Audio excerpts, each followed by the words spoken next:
With regard to health interventions, the appointment of health experts who will serve in the Ministerial Advisory Committee is at an advanced stage, and this team will be announced in the next few days. And the minister doesn't have to wait for this, but will continue with their day-to-day job and do their own announcement. The committee will develop the medium to long-term prevention measures to cap the incidence of foodborne illnesses in the country. The directive to notify patients 12 years and below is a critical one and will be implemented as a matter of urgency. This will help us understand the burden of disease and the population at risk in real time instead of waiting for a long time.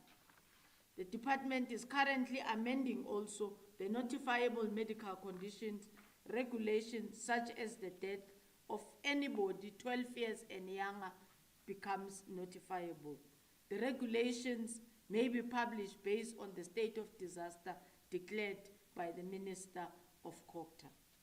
The issue of the shortage of environmental health inspectors is receiving urgent attention to capacitate all districts and metropolitan municipalities to effectively enforce inspections across the country.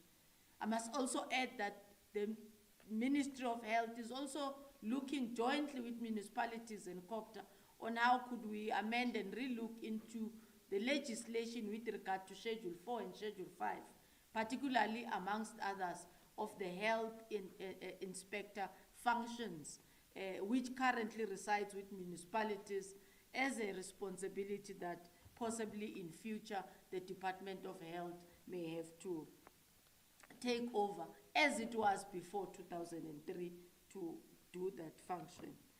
Support to small businesses, setting up of a joint fund that the President spoke about was well announced, has already begun.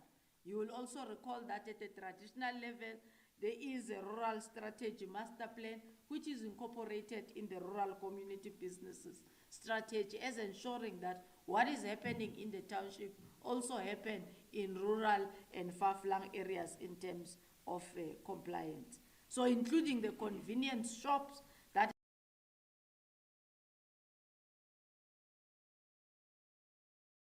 the work needs to begin, not will be completed in the next 2 weeks.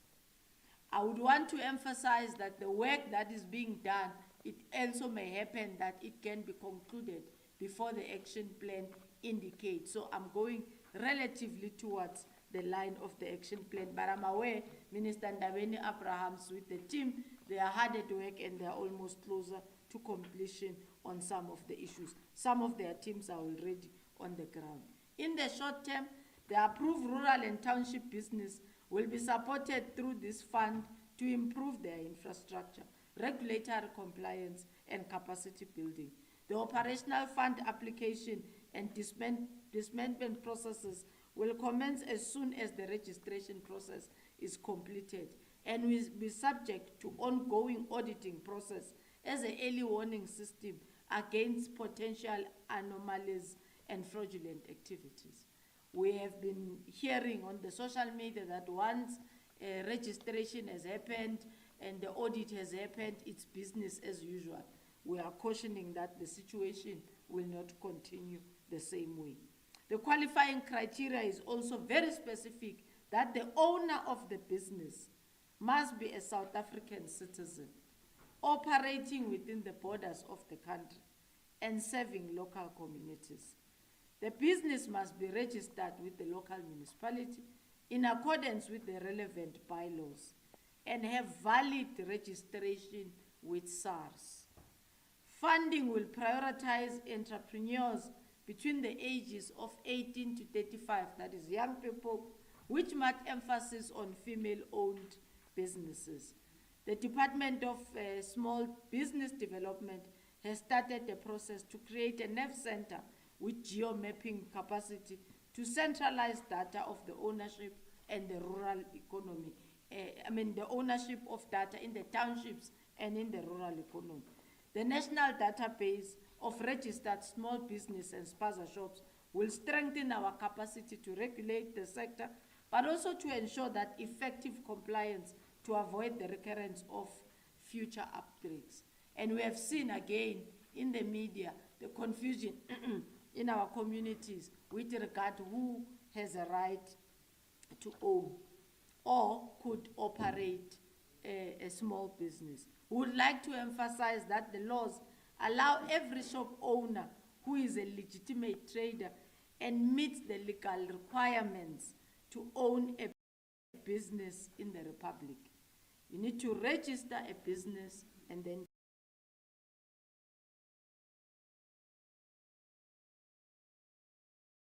trade. That allows people to do business in the country. So Department of Home Affairs will take into your legality, a small business, and will take into your business requirement regulation, the registration. Prior you can be authorized, including the municipal bylaw and everything. So this is a multidisciplinary task that will be led by Prof Joints in provinces, assisted by Net Joints, to ensure that we are all compliant. Of course, we are concerned about suggestions and allegations that some South Africans are assisting illegal foreign nationals to fraudulently comply with the requirements for registration. This is clear fronting, and we like to warn everyone who is involved in this illegal activity to stop. The Immigration Act prohibits any person from aiding, abetting, assisting, or enabling an illegal foreigner to open a license on his or her behalf, to conduct any business, or carry any profession or occupation. Landlords are obliged by law to ensure that those who rent their premises to conduct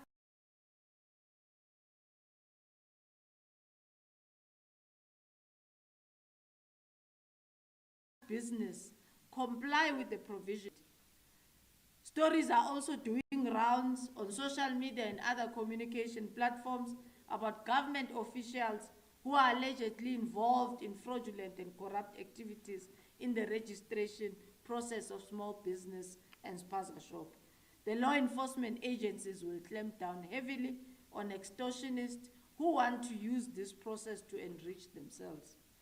And members of the public are urged to report any suspected corrupt activities through the National Anti-Corruption Hotline 0800 701 701. And I repeat it, it's 0800 701 701.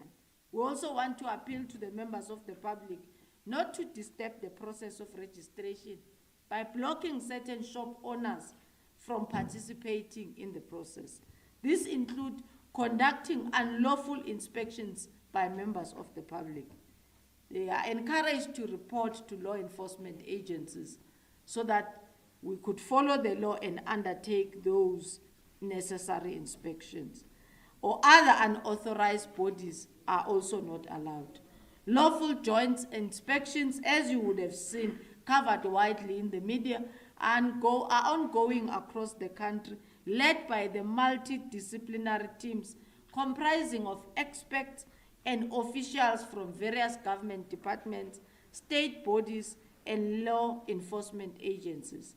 And these inspections include the food value chain from manufacturing, wholesale, transport, and the retail sector to monitor and enforce norms and standards for food safety. Not only spaza shop, the whole entire value chain.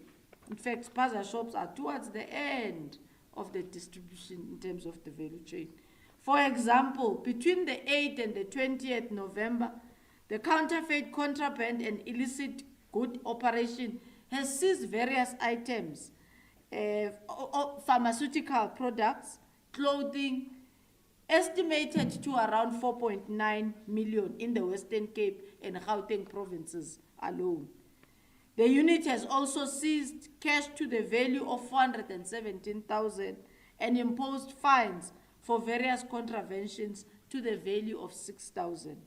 In KZN, law enforcement officers uncovered 3 warehouses which contained counterfeit foods, clothing, pesticides, large amounts of expired food, and pesticides imported for sale in the country, which are estimated to the value of 800 million. And some of you covered the story yesterday, members of the media, about one of these warehouses. In the Northern Cape alone, 25 Paza shops have been closed due to several reasons, which amongst others includes non-compliance, operating without valid licenses, poor hygiene practices. So our immediate concern is the delay in the release of the laboratory results. In this regard, about 15 million has been allocated towards the rapid testing suspected contaminated food as part of the efforts to improve the turnaround time in the laboratories where we test food. The multidisciplinary inspections, I've touched on them a little bit and I'm going to move a bit faster. But in the next few days, the Department of Agriculture will conduct inspections at all 5 registered manufacturers of table force to ascertain, control, and determine if markers are put into locally produced products to distinguish between illegally imported and locally produced chemicals. The department will also strengthen the work of the biosecurity unit and its efforts to support the control of the entry of products, organisms, and other harmful biological products at the ports of entry. We have also established partnership with the private sector on waste management, and this will involve covering the transportation costs of dangerous goods and contaminated foodstuff and treatment of disposal sites.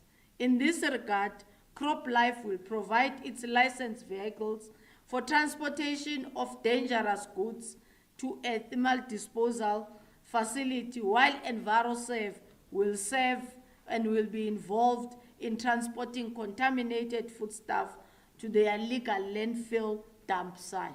And we might have seen in our neighboring informal settlements in particular, where now food is just being dumped openly. We'll go and collect, and we're encouraging our community members not to consume food that is just disposed of anywhere. Our learners have also been most vulnerable and affected population group in this outbreak. And as a result, the Department of Basic Education, you might have seen, has already issued a circular to all provincial education departments and all schools on best practice protocols for preventing and managing foodborne illness diseases within school. In addition, involving the Department of Basic Education, health and governing bodies to review and update guidelines for schools on the management of supplies of foodstuff to public has commenced. The work will be completed sometime at the beginning, at the reopening of schools. It is important to note that most incidences relating to foodborne illnesses have not emanated from the National School Nutrition Program. The Department of Basic Education will work hard to insulate and protect the National School Nutrition Program through their own mechanisms at school, just to check what are the measures that they can ensure that this space is protected and our learners continue to get a meal as they're supposed to in school. It has also come to our attention that unscrupulous shop owners who avoid inspections, as I had said, are now dumping this contaminated food in unauthorized or illegal landfill sites. Public education and awareness with regards to much needed public education, of which this is part of landfill sites. Public education and awareness with regards to much needed public education, of which this is part of, this is not my phone, but I will help, because otherwise it's interfering with it's one journalist, I don't know who it is. Work has already commenced using both the public and private communication platforms countrywide, as well as multiple social partnerships. The campaign draws from the lessons, which are rich actually and detailed, and partnerships which has been developed by South Africa during our experience on the COVID-19 and the vaccination programs. So the communication platform, of which one we are using today, has begun sharing education about food preparation and safety and tips for transportation, handling, and safe storage of food. Information is available on all government and various non-governmental digital communication platforms. Over the past week, GCIS, through its provincial and district teams and their partners, have already been able to implement about 145 outreach activities, including communication activations and outreaches, as well as community media engagements. We are particularly grateful to the various organizations who are participants in the National Communication Partnership, who have come forward to partner with government in amplifying this education message. This initiative is led by the Consumer Good Council of South Africa and will roll out the education about food labeling and how to check if the food we are buying is fit for consumption. We appreciate such efforts to expand our communication efforts and call upon other social partners to join into this effort. In conclusion, let me remind South Africans that you see any fake expired food goods being sold in your community, please report this immediately to the National Consumer Commission, and the number is 012-065-1940. The National Consumer Commission is engaging mobile network operators to zero-rate the number so that it does not cost any money to the callers. We are concerned about the deliberate spread of false news and misleading information on social media, which has got the potential to cause public panic and confusion and incite violence. Thus, we urge members of the public to refrain from sharing unverified information. Misinformation can be reported at the National Helpline of 0800-012-332 or info@health.gov.za. In line with the outroll of net joints and prof joints, the President has already appointed district development champions who are part of the national executive, or ministers as we know them, and will comply jointly with prof joints to ensure compliance.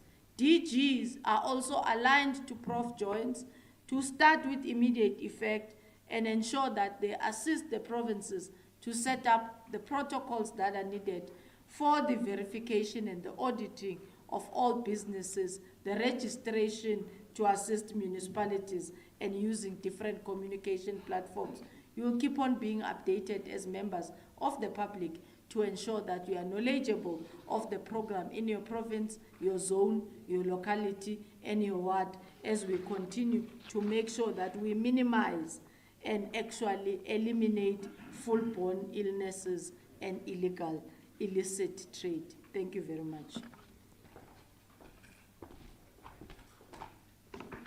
Thank you very much, Minister Smelane. We're now gonna be taking the questions. So we'll start in the House. You raise your hand, you introduce yourself and the media house that you represent. And after we're done with the questions in the House, we will then allow the ministers to respond.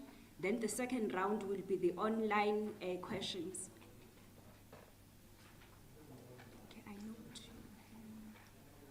So I see only one hand so far. Okay.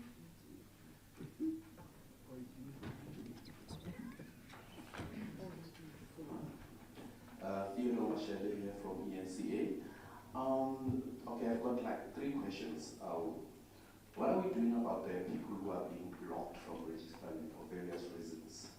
Because there's been reports of that happening. And another child has just died. My colleague Heidi Jokos is currently in Soweto in Diepkloof, speaking to the parents with, I think, 3 more people or children hospitalized. So is the approach really working since children are still continuing to die? And another question is, Why haven't all the spaza shops been shut down until the situation is under control, especially since children are still dying as we speak? Thank you. Okay, thank you very much. We will then go to... Hemen Muroi from Soweto. I have two. The president last week mentioned that shops that are implicated in the death of children will be closed. So I was wondering, do we have a number of how many shops are closed today? And then the second question is about, maybe Minister of Health will answer it. During the Naledi thing where 5 children died, the Department of Health with other officials took samples and they said they are going to investigate, they are going to the lab. So I was wondering, how far are we with that investigation? Thank you. Thank you very much. Given the fact that we have... okay, you can come in. Good morning. Alpha Ramukwana here from Eyewitness News. I have two questions. The first one is that do you believe that the 21 days is enough? I mean, there are a number of spaza shop owners that are complaining that they don't think that they'll be able to register their businesses within the prescribed time period. And the second question has to do with groups like Operation Villa. We've seen them at a number of registration points over the past week, specifically in Soweto. There was a standoff between Operation Villa members and some of the community members. What do you make of this group, particularly Operation Villa, prohibiting some of the people, be it illegal foreign nationals or not, from registering their businesses or registering on behalf of foreign nationals? I mean, in some incidents it was even physical. So what are you doing about that, and what's your opinion as staff? Okay, thank you so much. Let's take 2 questions from online. Dagalan. Thank you, DG. So far, we don't have any question from online. Thank you. Okay, thank you very much. We will allow the ministers to come. I think Minister Mutsoleti can come first because he's sitting just closer.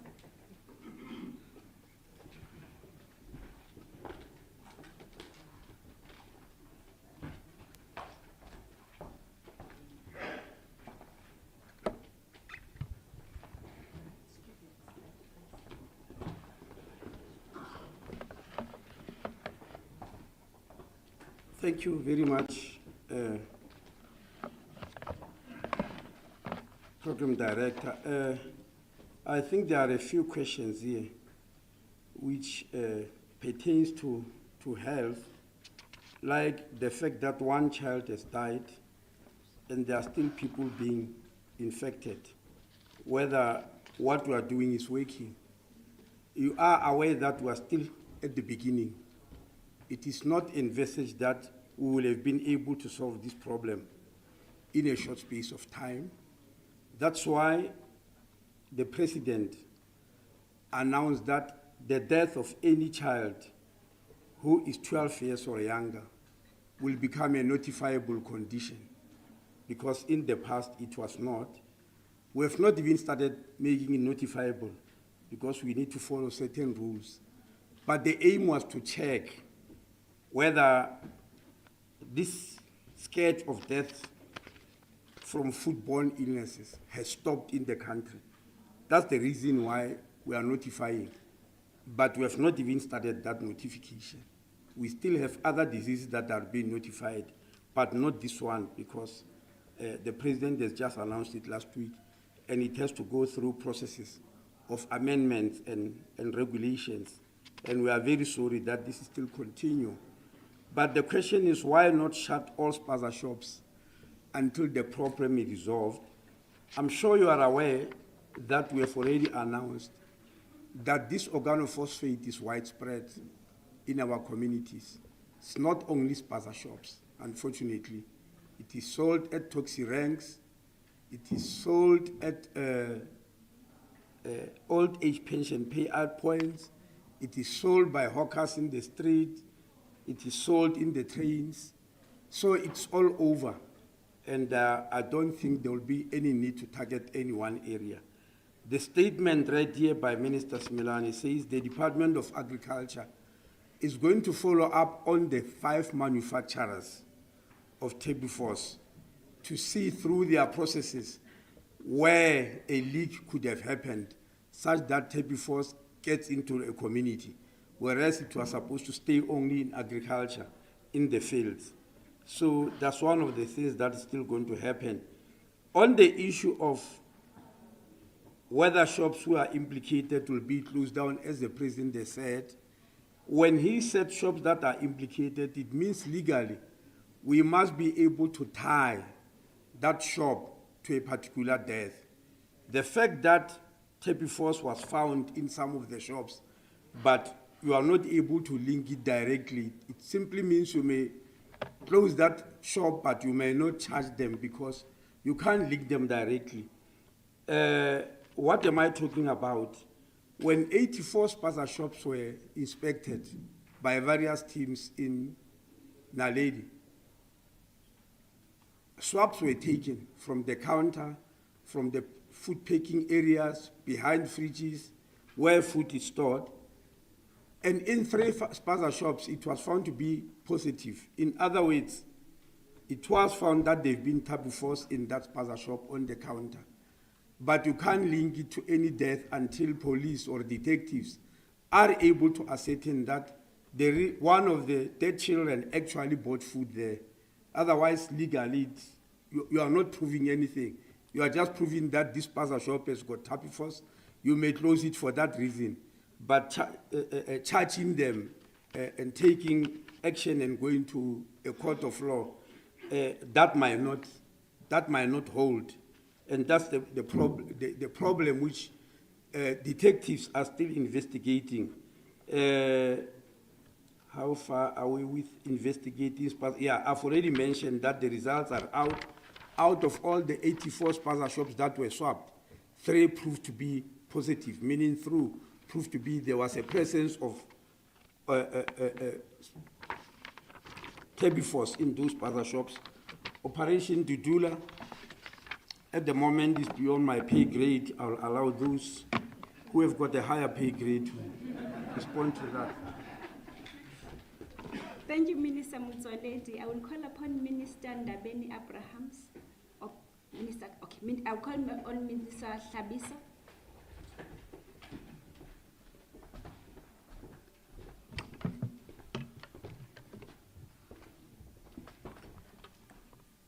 Thank you very much, Program Director. Greetings to all honorable ministers, Deputy Minister, the DGs, all senior managers, National Commissioner, and the people of the media. I just want to respond to the question, what are we going to do to people who are blocking those who wants to go and register? Firstly, we want to appeal as a government to the people of South Africa not to take law into their hands. We know some of them might be driven of seeing something wrong done by South Africans assisting the foreign nationals to register the spaza shops. But our call and our request, let us not take law into our hands. The system is not going to allow, even if Hlabisa can register a spaza shop, the system is not going to allow Hlabisa to give a spaza shop to be operated by a foreign national. A person who will be registered as the owner of the spaza shop is the one who must operate the spaza shop. If a person opts to opt, will have to go back to the municipality and get the approval. So now, any fear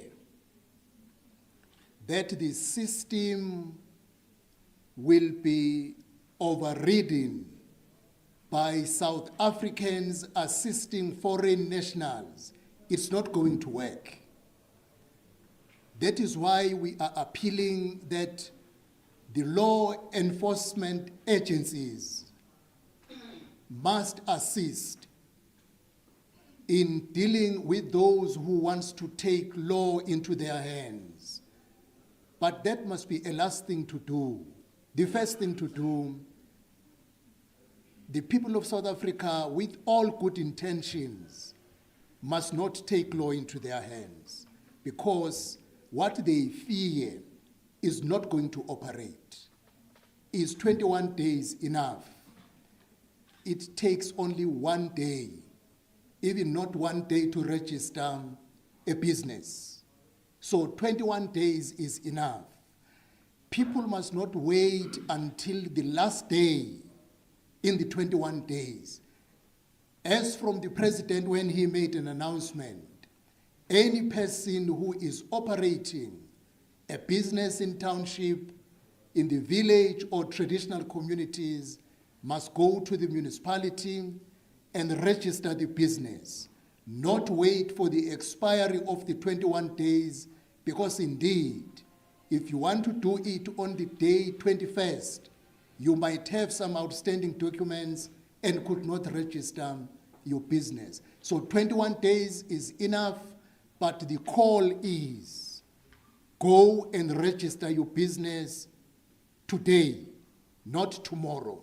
Then you will have no problem in terms of 21 days. It will be done. Over and above appealing to people also not to take law into their hands, we will do an engagement with Operation Dudula. I think that is all we can do for now. Engage them.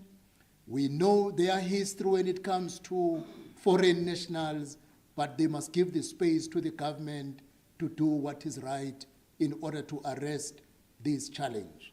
Thank you, Program Director.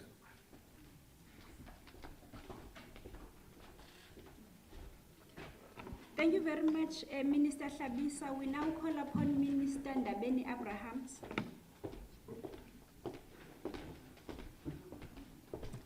Thank you so much, DG, and good morning to the ministers, the DGs, the members of the media, and South Africans at large. Mine is to just put emphasis on the points that the Minister of COGTA has responded to, but also urge our media to also pay attention to all the value chain of the food handling entities. Because our focus shouldn't only be looking at the spaza shops. Minister Simelane explained the rationale behind the President's message of saying, if we are saying these foodborne deaths or diseases are because of a chemical, it therefore means that we need everybody to come on board. You can't therefore want to punish one. I don't want to say because they're not big enough, they can't take you to court, but we've seen they do take us to court. When we say the Department of Agriculture will be visiting the laboratories that are producing this chemical, it also means that we have a responsibility to alert our people to say wherever they are at, they should not buy the chemical, or they should report anyone who's selling it. Because as Minister Muswaledi said, this is not found on the spaza shops only. The reports indicate that South Africa has more than 150,000 spaza shops. And on the death report that have been presented from the teams that are doing the investigations, it's not even 50% of the spaza shops. So I think we need to think bigger and look at the broader picture if we want to deal with the challenge and not want to target only one aspect.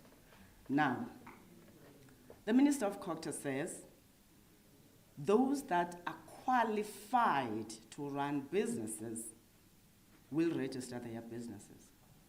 Those that are not qualified, as he says, the system will kick them. And this is not because we don't want other people to register their businesses. It is because South Africa is a country of law, like any other country, and stipulate who can do business, whether as South African or a non-South African. So they don't change because we are faced with this crisis. They apply. You are Stella Ndabeni, you are trading because you have this and that that enables you to trade.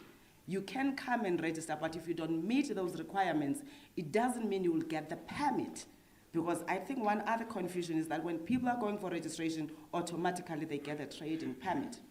The reason the president said we are having a multidisciplinary intervention is because we need all these teams to come together when they do the inspections, and that also follows the process of registration.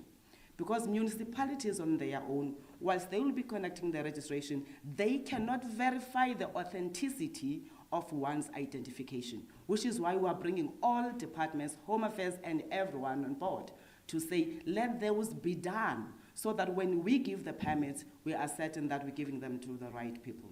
And indeed, Minister Hlabisa is correct. People shouldn't, this is day 4 since the president announced 21 days, but people already are asking for extension. I don't know if because they believe they don't have documents, because if you have your documents, there's nothing stopping you to going and register. And we urge and appeal to all those that have documents to go and register their spaza shops. Remember, we are registering existing businesses. It's not only spaza shops. That's why we broadened even for the inspections that are there. So everybody running a business in the township, in the village, whether it's a butchery or whatever, a wholesale, you have a responsibility to go and register your business. And I believe that those people already have their documents. Those that still need to apply, they will follow the process that they have to apply. So I just wanted to just emphasize that and say once more, we appeal to all South Africans not to take the law into their hands. I know they don't have much confidence in government, but they must give us this last chance to prove that indeed, as we have committed that we're going to enforce our laws, they will be enforced to make sure that we deal with this matter that we are faced with. Don't do it because it is breaking the law if you are blocking other people, and the law enforcement agencies will be forced to come to you because no one is allowed to break the law. Let's work with government. Let's make sure that we expose all the challenges that are there, as we have heard that others are beginning to front. And indeed, Section 42 of the Immigration Act is very clear, including with the offenses that are there and the sentences to those that will be abating illegal foreigners, whether you're renting out space to them, whether you are fronting in terms of registering a company, the system will catch you. And we don't want to be doing that, fellow South Africans. We want to work with you in order to make sure that our streets are clean and our kids and everyone consumes the quality food that they must consume. And those that are selling, they must sell the right product. Thank you, DG. Thank you very much, Minister Ndabeni Abrahams. I'm going to call upon General Masemola on an emphasis in terms of law enforcement.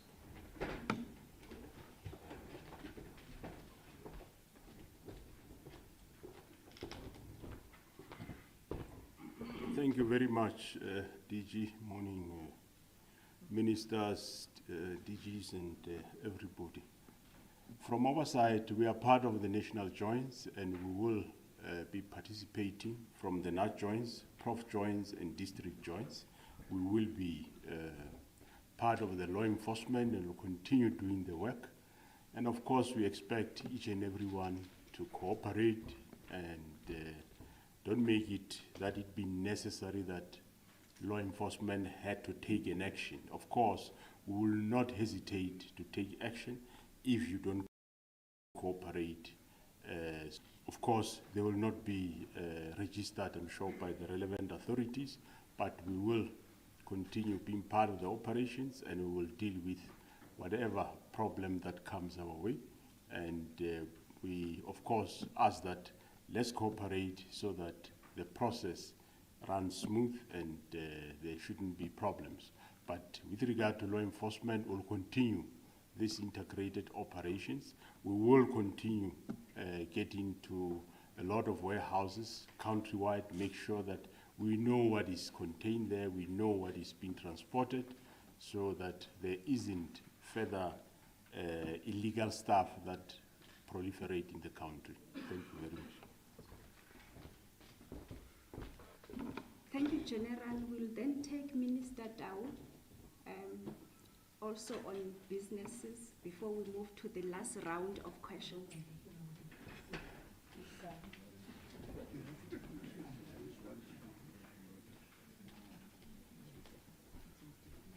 Thank you very much, DG, and good morning to ministers, DGs, and all the colleagues that are present this morning.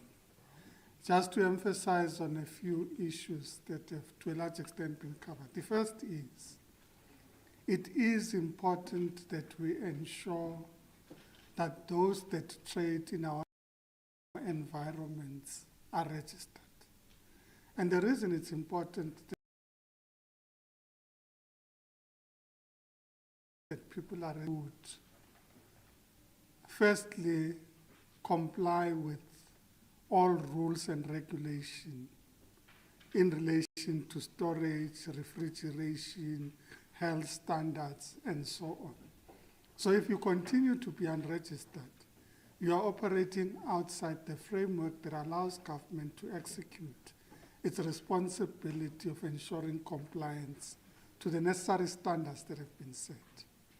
And that's part of the problem we have. It is the fact that we have people that are operating outside the regulatory framework and are handling goods, foods, and other substances that impact on people. And this includes, for example, compliance to expiry dates of goods and services.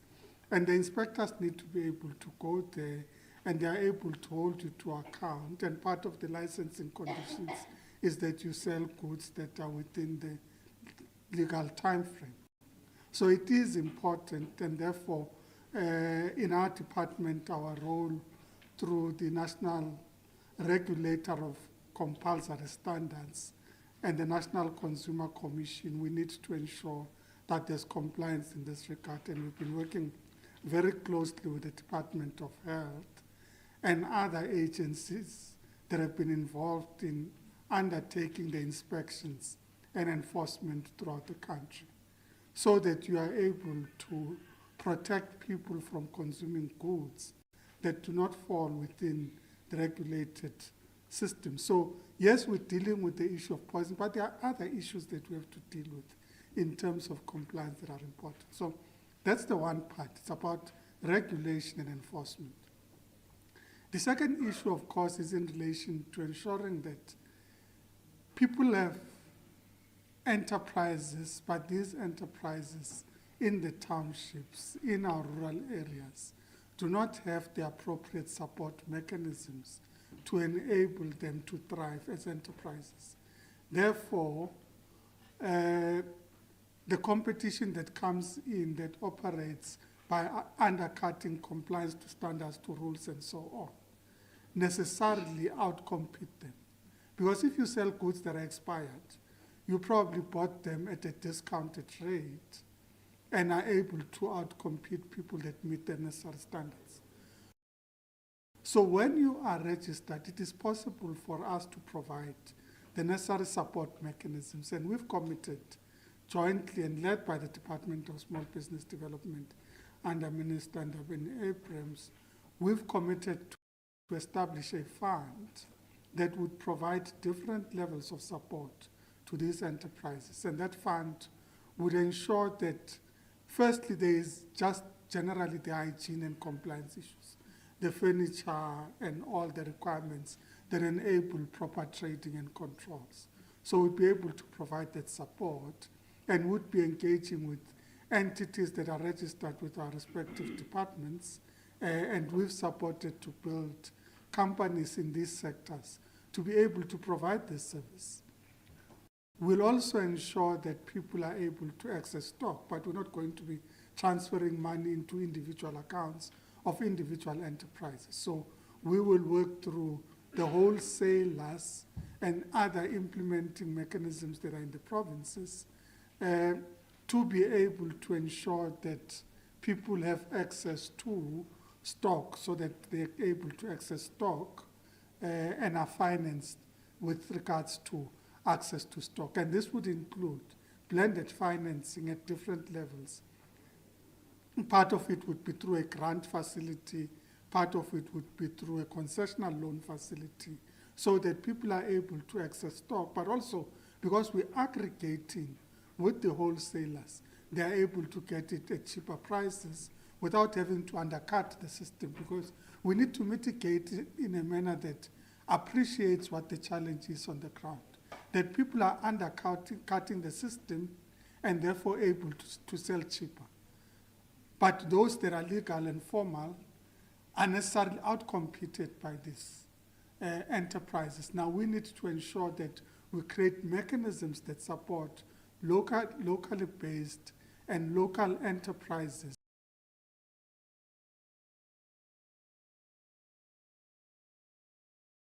to become more. Thank you very much. Thank you very much, Minister Dau. Let's take the last round of questions. I will start with the online questions. Dagalan? Thank you, DG. We only have 2 questions from online. The first one is from Tandro Mayeko from Business Day. The question is, the Minister mentioned that 15 million rand has been set aside and allocated towards rapid testing of suspected contaminated food products as part of efforts to improve the turnaround time of laboratory test results. And therefore, the question is, which department is responsible for this allocation? And the second question from Sumen Naidu, who is a freelance journalist for Legal News SA. The question is, when was the decision taken by the National Disaster Management Center to declare the foodborne illnesses as a national disaster? Thank you. Thank you very much, Dagalan. Can we come to the room? Do we have any questions? I note your hand. Veronica Maholia from Newsroom Africa. I just want to know, perhaps, General, you could answer if there has been any arrest at all, first with the incident in Naledi, or perhaps anyone responsible for the 23 children who passed away in Gauteng alone, and perhaps from the health inspector side, if we can get clarity on the proposed changes to the health inspector's functions falling under the Department of Health, and how soon these amendments will come into place. Okay. Thank you very much. You can bring the mic here, Dagalan.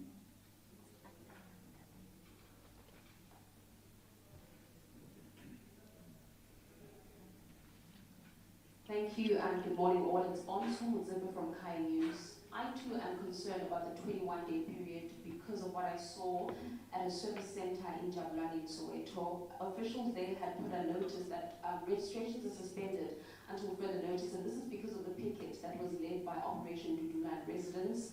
When I spoke to the officials, they couldn't give me a time as to say how long the registrations will be suspended for. And I understand that all shop owners in Soweto use that service center to register their businesses. So I'm concerned that not only is the 21-day period that they've been given limited because of the suspension, but also that there'll be a backlog, because when it officially opens, then the puzzle shop owners will come to register, but there won't be enough time.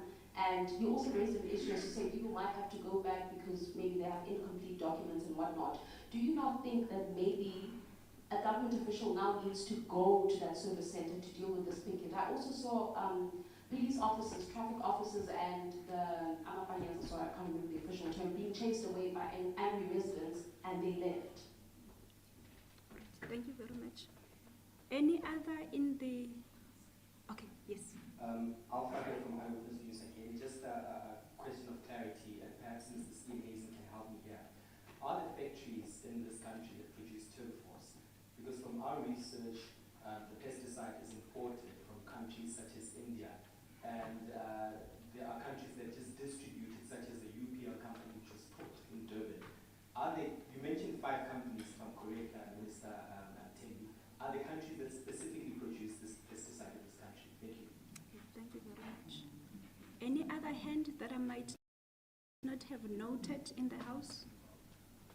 Okay, we will start with Minister Hlabisa on the classification of the disaster.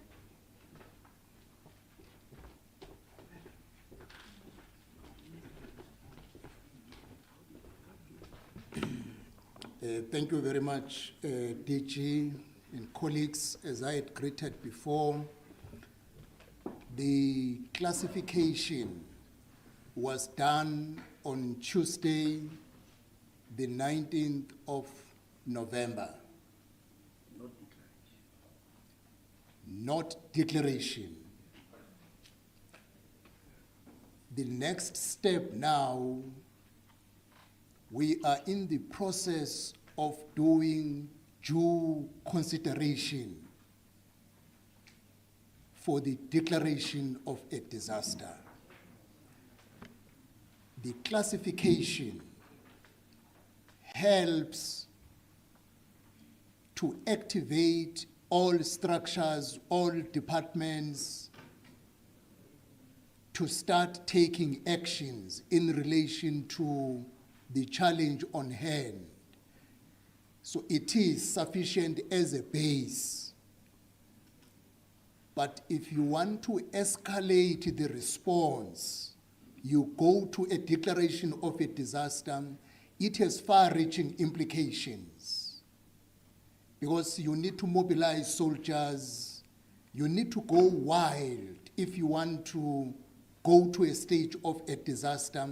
But in terms of our program as COPTA, we are working towards the declaration of disaster, but we are being guided by the developments and all necessary steps that must be made before you declare national disaster. It is in our attention, and if it has to happen, it will happen very soon. 21 days, coming back to the issue of 21 days. Yes, the disruption as yesterday is noted. As I said, the law enforcement agencies will be on board to ensure that anyone who is preventing people is firstly engaged not to do so, but if no cooperation, the National Commissioner has spoken, then they will have to act. I indicated that at a personal level, we will engage Operation Tutula leaders, that yes, they might be feeling very strongly, but they should not take law into their hands. It should not take the remaining days to see disruption going on non-stop. It will have to be stopped in a way. But we need to engage, because we do not need to fight over this matter, because we are addressing it. The concern of people who are running businesses illegally, not documented, not paying what is due to SARS is going to come to an end without necessarily involving physical fight, but putting the law into action as we have, as the President has outlined when he made the statement, the announcement. On the question of people having no documents sufficient, it is a responsibility of a person. You do not need something that you have to struggle to get.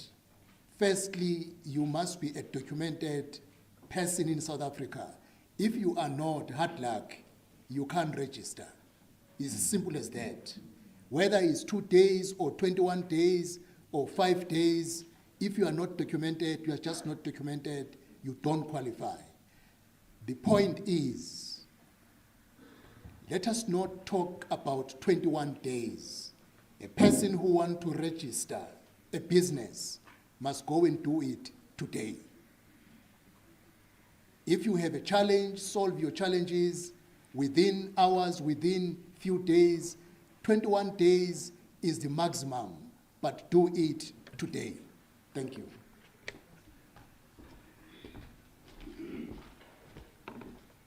Thank you very much, Minister Hlabisa. We will then take, I think it will be prudent to take Minister Steenhuisen to talk on the agriculture issues.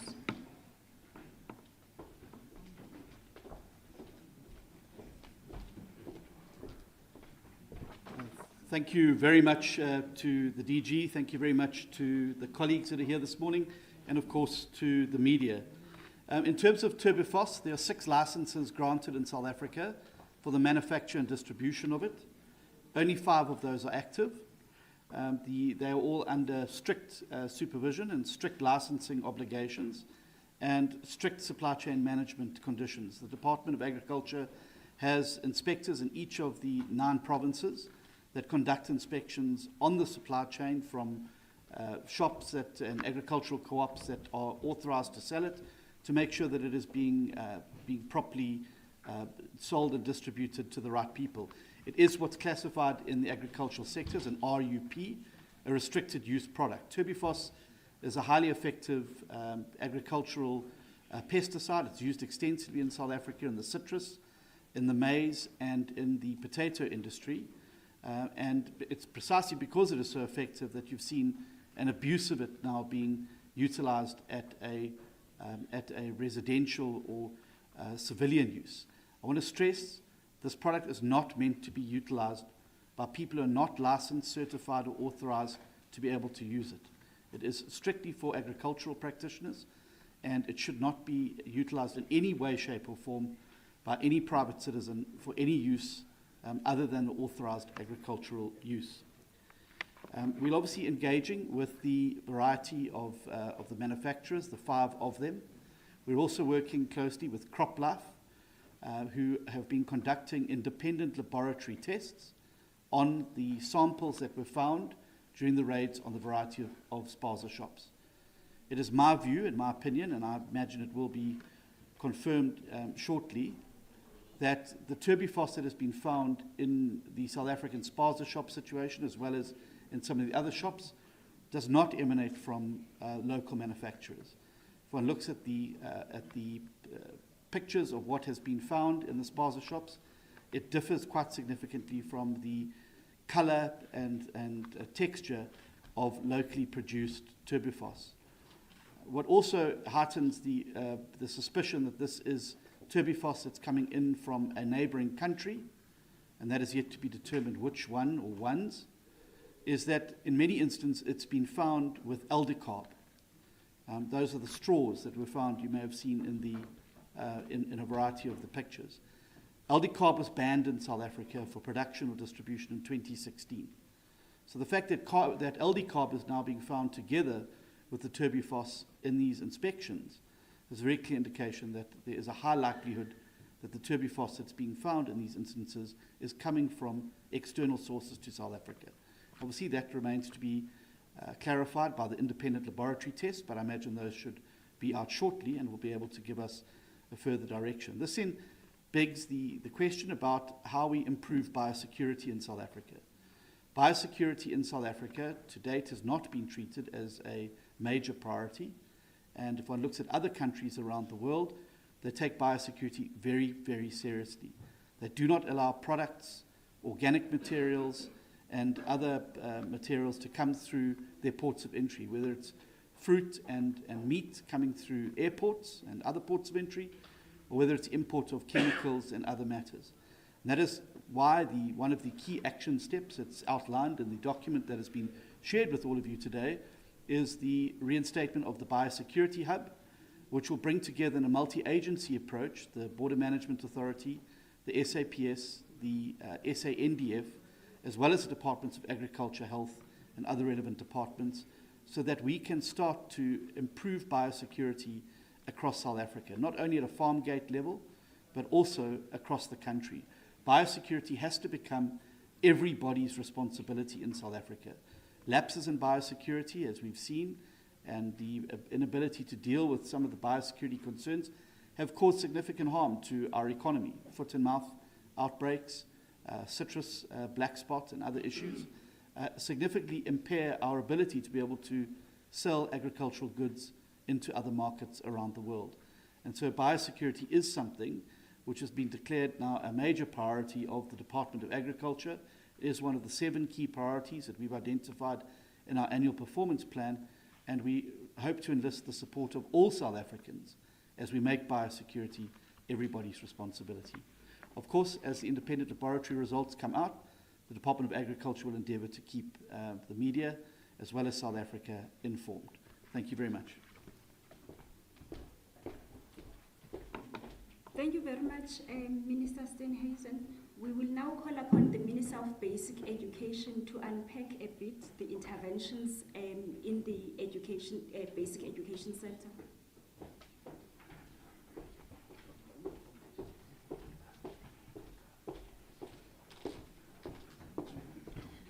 very good morning, colleagues, and good morning to my colleagues, fellow ministers. The Department of Basic Education has a significant role to play in the sense that a number of the children who have died over the past several weeks have been children of school, who are of school-going age. We have done a lot of inspection in terms of the school nutrition program to figure out whether or not that school nutrition program has been compromised. And we have found that a lot of the cases where children have died, these cases have not emanated from the school nutrition program. And so we have looked even at the incident that took place about 2 weeks ago, where a number of children fell ill due to samp that they ate at school. We looked into that and we realized this was not linked to any of the food-borne illnesses or the poison. However, we are also mindful of the fact that children are buying snacks that are taken into schools, and these are shared, and so that's why we have to be part of this multidisciplinary effort. In addition to this, on school premises, as Minister Steenhuisen has said, these kind of pesticides are for industrial and agricultural use. There is no reason for them to be in the premises of our schools, even the schools that do store food for the school nutrition program on their premises. In addition to this, we are also taking further steps and guidelines to guide provinces on how to make sure that food in schools is protected from any kind of really food-borne illnesses. Number two, we are also making sure that we are insulating the school nutrition program. Ours really is the priority is to make sure that that school nutrition program, which feeds 9.7 million learners every single day, is protected from being compromised, because we want to make sure that those who are food handlers, those who are distributors of the school nutrition program are adhering to very, very strict guidelines, so that we can make sure that we are able to still give and provide meals to learners every single day. And so we are confident that we have guided the provinces enough, we've guided the schools enough, and we are hoping that we can continue insulating the school nutrition program from any further contamination. And of course, we are working together with other ministers to make sure that we do our part in terms of doing what we can at a school level. Thank you, Tiju. Thank you very much, Minister Kwahube. We will now call upon General Masemula to talk about the arrests and the emphasis in terms of us being law-abiding citizens. Thank you very much, DG. Regarding the death of children at Soweto, there is no arrest. What we do is when such an incident happens, we open an inquest. That's the law in South Africa, where there is no direct correlation to say exactly who killed a person, whether there was intention, yes or no. We open an inquest. The inquest is investigated. From there, it's taken to the prosecutor. Then the inquest court will sit, decide whether is there anybody liable for the death of the specific person. If the inquest court find to say yes, so and so is linked, then the inquest change to a murder. Then that's when we'll then investigate and arrest somebody. For previous cases of last year or so, I know there is 3 arrests in the country, but some of this, for now, regarding the Soweto and any other places in the Republic, because not only Soweto where children have died, those cases are registered as inquest, and they are under investigation, and the inquest court will decide at the end of the day after the investigation. Thank you very much. Thank you very much, General. Thank you very much to all the ministers, the Director Generals, the heads of the institutions, our partners, the media, and the whole public. We call into action that it is all our responsibility to ensure that we curb these foodborne illnesses, because it is in our hands to make sure that we educate ourselves and our children and make sure that we buy responsible, and those who are trading, they trade responsible. We have come to the end of the media briefing session, and we thank you very much. Thank you.